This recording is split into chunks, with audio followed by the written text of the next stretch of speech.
ഇന്ന് ഈ വീഡിയോയിൽ നമ്മൾ ഡിസ്കസ് ചെയ്യുന്നത് communication, it's meaning, types and characteristics എന്നുള്ളതാണ്. IPLSലേക്ക് സ്വാഗതം.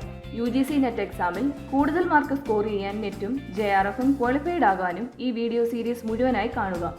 ടീച്ചിങ് ആപ്റ്റിറ്റ്യൂഡിൻ്റെയും ഡേറ്റ ഇൻ്റർപ്രിട്ടേഷൻ്റെയും മുഴുവൻ ക്ലാസ്സും ഈ ചാനലിൽ ലഭ്യമാണ്. തുടർന്നുള്ള വീഡിയോസ് ലഭിക്കുവാനായി ഈ ചാനൽ സബ്സ്ക്രൈബ് ചെയ്ത് ബെൽ ഐക്കൺ ആക്ടിവേറ്റ് ചെയ്യുക. നമുക്ക് ക്ലാസ്സിലേക്ക് കടക്കാം. The word communication has been derived from the Latin word communis, which means common. Thus, communication means sharing of ideas in common. When we communicate, says Weber-Scram, we are trying to establish a commonness with someone. UGC നെറ്റിന് ഒരിക്കൽ വന്ന ചോദ്യമാണ് communication എന്ന വാക്ക് ഏത് ലാംഗ്വേജിൽ നിന്നാണ് originate ചെയ്തത് എന്നുള്ളത്. The essence of communication is getting the receiver and the sender tuned together for a particular message. According to the shorter Oxford English Dictionary, communication means the imparting, conveying or exchange of ideas, knowledge, etc., whether by speech, writing or signs. ഇത് നമുക്ക് അറിയാവുന്ന കാര്യമാണ്. സെൻഡറിൽ നിന്ന് റിസീവറിലേക്ക് ഒരു message എത്തിക്കുക, അത് എന്ത് ചാനലിലൂടെയും ആകാം. ഈ ഓരോ ടേംസിനെ പറ്റി നമുക്ക് ഡീറ്റെയിൽഡ് ആയിട്ട് നോക്കാം. ഇപ്പോൾ കുറച്ച് ഡെഫിനേഷൻസ്, 4-5 ഡെഫിനേഷൻസ് കമ്മ്യൂണിക്കേഷനെ പറ്റിയുള്ളത് എന്താണെന്ന് നമുക്ക് നോക്കാം.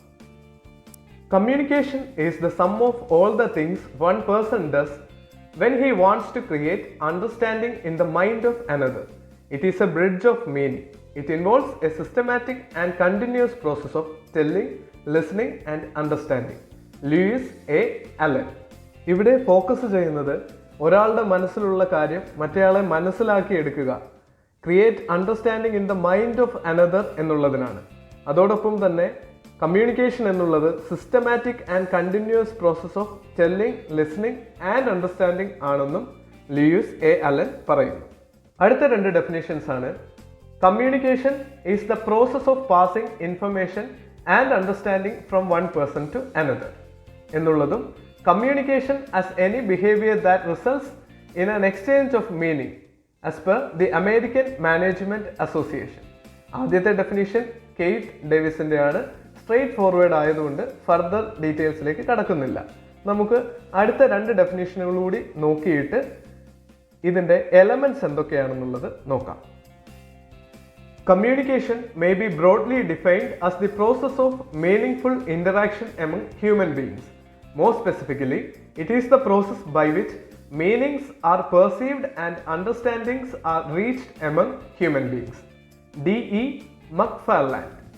ഇവിടെയും അണ്ടർസ്റ്റാൻഡിങ്ങിനും അതോടൊപ്പം മീനിങ് പെർസീവ് ചെയ്യുന്നതിനും നമ്മൾ കമ്മ്യൂണിക്കേറ്റ് ചെയ്യുന്നതിലൂടെ ഒരർത്ഥം മറ്റൊരാൾക്ക് മനസ്സിലാക്കി കൊടുക്കുക എന്നുള്ളതിന് ഫോക്കസ് കൊടുക്കുന്നു. അതോടൊപ്പം മനുഷ്യർക്കിടയിലാണ് കമ്മ്യൂണിക്കേഷൻ നടക്കുന്നത് എന്നുള്ളതിനും ഇവിടെ ഫോക്കസ് കൊടുക്കുന്നുണ്ട്. അടുത്തതാണ് communication is the broad field of human interchange of facts and opinions and not the technologies of telephone, telegraph, radio and the like. Charles F Redfield. ഇവിടെ ടെക്നോളജി ഒഴിവാക്കി മനുഷ്യർക്കിടയിലുള്ള സംഭാഷണങ്ങളാണ് കമ്മ്യൂണിക്കേഷൻ എന്നുള്ളതിനാണ് ഫോക്കസ് നൽകിയിരിക്കുന്നതെന്ന് കാണാം. അടുത്തതായി എന്താണ് പ്രധാനപ്പെട്ട എലമെന്റ്സ് ഓഫ് കമ്മ്യൂണിക്കേഷൻ? കമ്മ്യൂണിക്കേഷനിൽ ഒരു 6-7 elements നമ്മൾ പറയുന്നുണ്ട്. ഒന്നാമത്തേത് കമ്മ്യൂണിക്കേറ്റർ, രണ്ടാമത്തേത് കമ്മ്യൂണിക്കേറ്റ്, മൂന്നാമത്തേത് message, 4th one channel, 5 response or feedback, 6 environment and context, 7 interference and noise. ഇവയോരോന്നും എന്താണെന്ന് ഡീറ്റെയിൽഡ് ആയിട്ട് നമുക്ക് നോക്കാം. സോഴ്സിനെ തന്നെയാണ് കമ്മ്യൂണിക്കേറ്റർ എന്ന് പറയുന്നത്. കമ്മ്യൂണിക്കേറ്റ് എന്ന് പറയുന്നതിന് സിമിലർ ആയിട്ടുള്ള വേർഡാണ് റിസീവർ എന്നുള്ളത്. ഈ സോഴ്സിൽ നിന്ന് റിസീവറിലേക്ക് കൈമാറ്റം ചെയ്യപ്പെടുന്നതാണ് മെസ്സേജ്. നമ്മുടെ സാധാരണ ഒരു സംഭാഷണം തന്നെ, സുഹൃത്തുക്കൾ തമ്മിൽ സംസാരിക്കുന്നു, ഒരാൾ കമ്മ്യൂണിക്കേറ്ററും മറ്റേയാൾ കമ്മ്യൂണിക്കേറ്റുമായിരിക്കും. നമ്മൾ എന്താണോ പറയുന്നത് അതാണ് മെസ്സേജ്. അത് ഏത് ചാനലിലൂടെയാണ് പോകുന്നത്, നമ്മൾ എങ്ങനെയാണ് സംസാരിക്കുന്നത്, വാക്കുകളായിട്ടാണ്, വെർബൽ മോഡിലാണ്, ആ ചാനലിലൂടെയാണ് അവിടെ കമ്മ്യൂണിക്കേഷൻ നടക്കുന്നത്. ഇനി റെസ്പോൺസ് ആൻഡ് ഫീഡ്ബാക്ക്.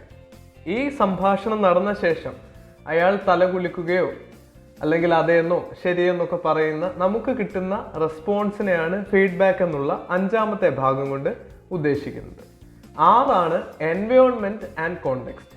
ഇപ്പോൾ നമ്മളൊരു കഫേയിലിരുന്നാണ് സംസാരിക്കുന്നത്, അല്ലെങ്കിൽ ഒരു ബസ് സ്റ്റോപ്പിലിരുന്നാണ് സംസാരിക്കുന്നതെങ്കിൽ ആ ഫിസിക്കലായിട്ടുള്ള സെറ്റിംഗ് ആണ് environment.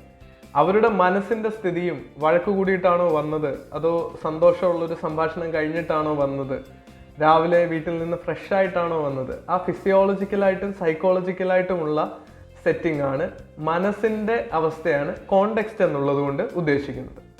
ഇൻ്റർഫെറൻസ് and noise, literally noise തന്നെ ആവാം ഒരു ഇൻ്റർഫെറൻസ്.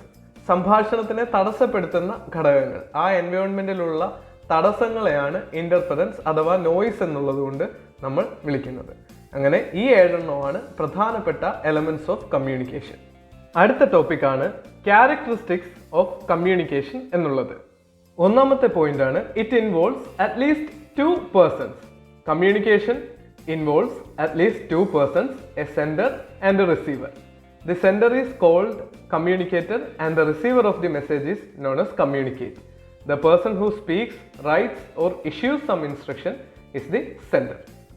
ഇത് കോമൺ ലോജിക് ആയിട്ടുള്ള കാര്യമാണ്, നിങ്ങൾക്ക് എല്ലാവർക്കും വളരെ എളുപ്പത്തിൽ തന്നെ മനസ്സിലാവുന്ന കാര്യങ്ങളും ആണ്. അടുത്ത പോയിന്റിലേക്ക് പോകാം.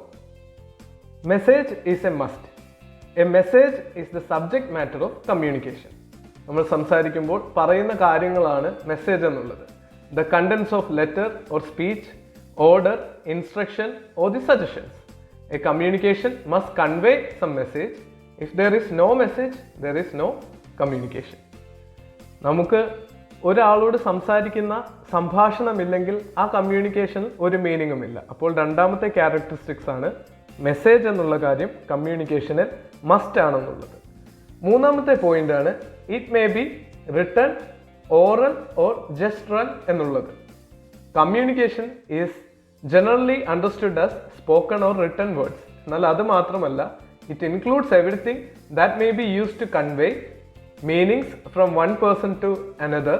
Example, movement of lips or the wink of an eye or the wave of hands may convey more meaning than even written or spoken words. ഇല്ലേ? ഈ അടുത്തൊരു കണ്ണിറുക്കലുകാരി, അത് എത്രത്തോളം ഫേമസ് ആയി തീർന്നെന്ന് നമുക്ക് എല്ലാവർക്കും അറിയാം. അപ്പോൾ സംഭാഷണത്തിൽ റിട്ടൺ ആൻഡ് സ്പോക്കൺ വേർഡ്സിനേക്കാളും കൂടുതൽ പ്രാധാന്യം അർഹിക്കുന്നുണ്ട് നോൺ വെർബലായിട്ടുള്ള അല്ലെങ്കിൽ ജസ്റ്ററലായിട്ടുള്ള, നമ്മൾ കണ്ണിറുക്കി കാണിക്കുന്നത് പോലെയോ ഒരു തംസപ്പ് കാണിക്കുന്നത് പോലെയൊക്കെയുള്ള കാര്യങ്ങളും കമ്മ്യൂണിക്കേഷൻ്റെ ഭാഗമാണെന്നുള്ളതാണ് മൂന്നാമത്തെ ക്യാരക്ടറിസ്റ്റിക്. നാലാമത്തേതാണ് communication is a 2-way process എന്നുള്ളത്.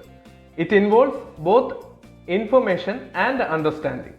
Communication is not complete unless the receiver has understood the message properly and his reaction or response is known to the sender. Understanding the end result of communication, but it does not imply agreement. ഇവിടെ പറയുന്ന ഒരു പ്രധാന കാര്യമുണ്ട്. Communication ഒരാൾ പറഞ്ഞാൽ മാത്രം പോരാ, രണ്ടാമത്തെ ആൾക്ക് മനസ്സിലായി അല്ലെങ്കിൽ അതിനെപ്പറ്റി അവർ കോംപ്രിഹെൻഡ് ചെയ്തു എന്നുള്ള ഫീഡ്ബാക്ക് കൂടി കിട്ടണമെന്നുള്ളത്. മൂന്നാമതായിട്ട് ഇവിടെ ഒരു പ്രത്യേക പോയിന്റ് പറയുന്നുണ്ട്. Understanding is the end result of communication but it does not imply agreement. നമ്മൾ കമ്മ്യൂണിക്കേഷനിലെ എൻഡ് റിസൾട്ട് ആണ് മനസ്സിലാകുക എന്നുള്ളത്, പക്ഷെ അതൊരിക്കലും എഗ്രിമെന്റ് അല്ല എന്നുള്ളതും ഈ പോയിന്റിന്റെ ഭാഗമായിട്ട് ഓർത്തു വെക്കണം. ചിലപ്പോൾ ഒരു പോസിബിൾ ആയിട്ടുള്ള ക്വസ്റ്റ്യൻ ആകാം. 1-way പ്രോസസ്സിൽ നടക്കുന്ന ഒരു കമ്മ്യൂണിക്കേഷൻ തന്നിട്ട് ഇതൊരു കമ്മ്യൂണിക്കേഷൻ ആണോ എന്ന് ചോദിച്ചേക്കാം. അപ്പോൾ 2-way പ്രോസസ്സാണ്. ഫീഡ്ബാക്ക് കിട്ടിയെങ്കിൽ മാത്രമേ കമ്മ്യൂണിക്കേഷൻ പ്രോസസ്സ് കംപ്ലീറ്റ് ആകുന്നുള്ളൂ എന്ന് ഓർത്തിരിക്കാം. അഞ്ചാമത്തെ ക്യാരക്ടറിസ്റ്റിക്സ് ആണ് it's primary purpose is to get a response എന്നുള്ളത്. The primary purpose of communication is to motivate, response or influence human behaviour. There is no doubt that motivation comes from within, but communicator can also motivate people by good drafting of message, proper timing, etc. To create understanding, communication should be relevant to the situation as well. ഓണത്തിനിടയിൽ പുട്ടുകച്ചവടം എന്ന് പറയുന്നത് പോലെ communicate ചെയ്യരുതെന്നാണ് last point നമ്മളോട് പറയുന്നത്. ഏത് situation ആണോ അതിന് ചേരുന്നത് പോലെ നല്ല രീതിയിൽ ഡ്രാഫ്റ്റ് ചെയ്ത ഒരു മെസ്സേജ് ആണെങ്കിൽ അത് റെസ്പോൺസ് കിട്ടുവാൻ വേണ്ടി അല്ലെങ്കിൽ ഒരു മനുഷ്യനെ കൊണ്ട് ഒരു കാര്യം ചെയ്യുവാൻ വേണ്ടി സഹായിക്കുമെന്ന് നമുക്ക് പറയാം. അവരെ മോട്ടിവേറ്റ് ചെയ്യാൻ നമുക്ക് ഉപയോഗിക്കാം. പലരും സംസാരിക്കുന്നത് കേൾക്കുമ്പോൾ നമുക്ക് ചില കാര്യങ്ങൾ ചെയ്യുവാനുള്ള മോട്ടിവേഷൻ തോന്നുന്നത് എക്സാമ്പിളായിട്ട് എടുക്കാം. കമ്മ്യൂണിക്കേഷൻ്റെ ഒരു പ്രധാന ക്യാരക്ടറിസ്റ്റിക്സ് ആണ് ഒരു റെസ്പോൺസ് കിട്ടുക അല്ലെങ്കിൽ ഒരു ഹ്യൂമൻ ബീയിങ്ങിനെ ഇൻഫ്ലുവൻസ് ചെയ്യുക എന്നുള്ളത്. അതിനുവേണ്ടി നല്ല രീതിയിൽ ഡ്രാഫ്റ്റ് ചെയ്ത ഒരു മെസ്സേജും ശരിയായിട്ടുള്ള ടൈമിങ്ങും അത്യാവശ്യമാണെന്നും ഓർക്കാം. 6th പോയിന്റ് ആണ്, it may B formal or informal. Formal communication follows the formal channels provided in the organization structure. Informal communication flows from informal channels of communication which are not provided in the organization structure. For example ആണ്, these channels develop among members because of personal contacts through working with each other. ഒരു organisation സെറ്റപ്പിലെ examples ആണ് ഇവിടെ പറഞ്ഞിരിക്കുന്നത്.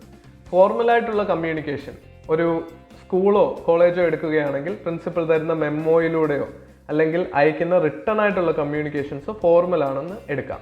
ടീച്ചേഴ്സിൻ്റെ ഇടയിലുള്ള ഒരു WhatsApp ഗ്രൂപ്പിൽ നടക്കുന്ന കമ്മ്യൂണിക്കേഷനാണ് ഇൻഫോർമൽ കമ്മ്യൂണിക്കേഷൻ. അടുത്ത പോയിന്റ് ആണ്, communication flows up and down and from side to side.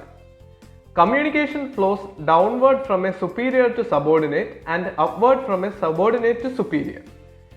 It also flows between two or more persons operating at the same level of authority. വീണ്ടും ഒരു എക്സാമ്പിൾ എടുത്താൽ, പ്രിൻസിപ്പൽ ടീച്ചേഴ്സിന് കൊടുക്കുന്ന ഒരു ഇൻസ്ട്രക്ഷൻ ആണ് downward communication ആയിട്ടുള്ള example. Upward ആണ് teachers പ്രിൻസിപ്പലിനോട് എന്തെങ്കിലും ഒരു കാര്യത്തിൽ സജഷനോ റിക്വസ്റ്റോ നടത്തുന്നത്. ടീച്ചേഴ്സ് കൊളീഗ്സ് തമ്മിൽ നടത്തുന്ന കമ്മ്യൂണിക്കേഷനെ സൈഡ് ടു സൈഡ് കമ്മ്യൂണിക്കേഷൻ എന്നും വിളിക്കാം. അപ്പോൾ കമ്മ്യൂണിക്കേഷൻ ഇങ്ങനെ ഏത് രീതിയിലും ആകാമെന്നുള്ളത് അടുത്ത ഒരു ക്യാരക്ടറിസ്റ്റിക് ആണ്. 8th ക്യാരക്ടറിസ്റ്റിക് ആണ്, it is an integral part of process of exchange എന്നുള്ളത്. It refers to the exchange of ideas, feelings, emotions and knowledge and information between 2 or more persons. ഇവിടെ 2 വ്യക്തികൾ തമ്മിലുള്ള കമ്മ്യൂണിക്കേഷൻ ആണെന്ന് വീണ്ടും എടുത്തു പറയുന്നു. ഇത് ഐഡിയാസ് ആവാം, ഫീലിങ്സ് ആവാം, ഇമോഷൻസ് ആകാം, അല്ലെങ്കിൽ അവർ ആർജിച്ചെടുത്തിട്ടുള്ള അറിവാവാം. ഇങ്ങനെ 8 ക്യാരക്ടറിസ്റ്റിക്സ് ആണ് പ്രധാനമായിട്ടുള്ളത്. അടുത്തതാണ് ടൈപ്സ് ഓഫ് കമ്മ്യൂണിക്കേഷൻ. എന്തൊക്കെയാണ് പ്രധാനമായിട്ടും കമ്മ്യൂണിക്കേഷൻ ടൈപ്പുകളായി ഡിഫൈൻ ചെയ്തിട്ടുള്ളതെന്ന് നമുക്ക് വരുന്ന സ്ലൈഡിൽ നോക്കാം. പ്രധാനമായും 4 രീതിയിലാണ് കമ്മ്യൂണിക്കേഷനെ തരംതിരിച്ചിരിക്കുന്നത്. Based on area of operation, internal and external. ഒരു സ്ഥാപനത്തിനുള്ളിൽ നടക്കുന്നതിനെ ഇന്റേണൽ എന്നും സ്ഥാപനത്തിന് പുറത്തേക്ക് നടക്കുന്ന കമ്മ്യൂണിക്കേഷനെ എക്സ്റ്റേണൽ എന്നും തരംതിരിച്ചിരിക്കുന്നു. Based on relationship, formal and informal. നമ്മൾ ഓൾറെഡി കണ്ടു കഴിഞ്ഞതാണ് എന്താണ് ഫോർമൽ ആൻഡ് ഇൻഫോർമൽ കമ്മ്യൂണിക്കേഷൻ എന്നുള്ളത്. ഡയറക്ഷനെ ബേസ് ചെയ്ത് നമുക്ക് 3ആയിട്ട് തിരിക്കാം. നമ്മൾ അപ്വേർഡ്, ഡൗൺവേർഡ് എന്ന് പറഞ്ഞിരിക്കുന്നതാണ് വെർട്ടിക്കൽ. ഹൊറിസോണ്ടൽ ആണ് സൈഡ് ടു സൈഡ് എന്നതിലൂടെ നമ്മൾ മുമ്പ് ഡിസ്കസ് ചെയ്തത്. ഒരു തരം കമ്മ്യൂണിക്കേഷൻ കൂടി ഉണ്ട് ഡയറക്ഷനെ ബേസ് ചെയ്ത്, അതാണ് ഡയഗണൽ കമ്മ്യൂണിക്കേഷൻ. ഇപ്പോൾ ഒരു ഡിപ്പാർട്ട്മെന്റൽ ഹെഡ് മറ്റൊരു ഡിപ്പാർട്ട്മെന്റിലുള്ള ആളോട് സംസാരിക്കുന്നത്, കമ്മ്യൂണിക്കേറ്റ് ചെയ്യുന്നതാണ് ഡയഗണൽ കമ്മ്യൂണിക്കേഷന് ഉദാഹരണമായിട്ട് പറയുന്നത്. HR മാനേജർ ഫിനാൻസ് സെക്ഷനിലെ ഒരു ക്ലർക്കിനോടുള്ള കമ്മ്യൂണിക്കേഷൻ നടത്തുന്നതിനെ ഓർഗനൈസേഷൻ സ്ട്രക്ചറിൽ ഡയഗണൽ കമ്മ്യൂണിക്കേഷൻ്റെ എക്സാമ്പിളായിട്ട് നമുക്ക് പറയാം. അല്ലെങ്കിൽ ഫിനാൻസിലുള്ള ഒരാൾ ലീഗൽ അഡ്വൈസറോട് ഒരു ഒപ്പീനിയൻ ചോദിക്കുന്നത് ഡയഗണൽ കമ്മ്യൂണിക്കേഷൻ്റെ എക്സാമ്പിളാണ്. വെർട്ടിക്കൽ കമ്മ്യൂണിക്കേഷനെ തന്നെ അപ്വേർഡ് എന്നും ഡൗൺവേർഡ് എന്നും സബ് ഡിവൈഡ് ചെയ്തിരിക്കുന്നതും ഇവിടെ കാണാം. 4ാമത്, എന്ത് മീൻസിലൂടെയാണ് കമ്മ്യൂണിക്കേഷൻ നടത്തുന്നത് എന്നുള്ളതിനെ അനുസരിച്ച് 3ആയിട്ട് തിരിക്കാം. ഓറൽ ഓർ വെർബൽ, അല്ലെങ്കിൽ റിട്ടൺ കമ്മ്യൂണിക്കേഷൻ. 3ാമത്തേത് ജെസ്ട്രൽ കമ്മ്യൂണിക്കേഷൻ. ആംഗ്യങ്ങളിലൂടെയും സിംബൽസിലൂടെയുള്ള കമ്മ്യൂണിക്കേഷൻസ് അവിടെ വരും. ഈ ക്ലാസ് ഇവിടെ അവസാനിക്കുന്നു. തുടർന്നുള്ള ഭാഗങ്ങൾ ലഭിക്കുവാനായി ചാനലിനെ സബ്സ്ക്രൈബ് ചെയ്യുക. ഈ വീഡിയോ നിങ്ങൾക്ക് ഇഷ്ടമായെങ്കിൽ ലൈക്ക് ചെയ്യുക. നിങ്ങളുടെ നിർദ്ദേശങ്ങളും കമൻസും ഒക്കെ കമൻറ്റ് ബോക്സിൽ ഞങ്ങളെ അറിയിക്കുക. തീർച്ചയായിട്ടും റെസ്പോണ്ട് ചെയ്യാം. അടുത്ത വീഡിയോയിൽ വീണ്ടും കാണാം. Thank you.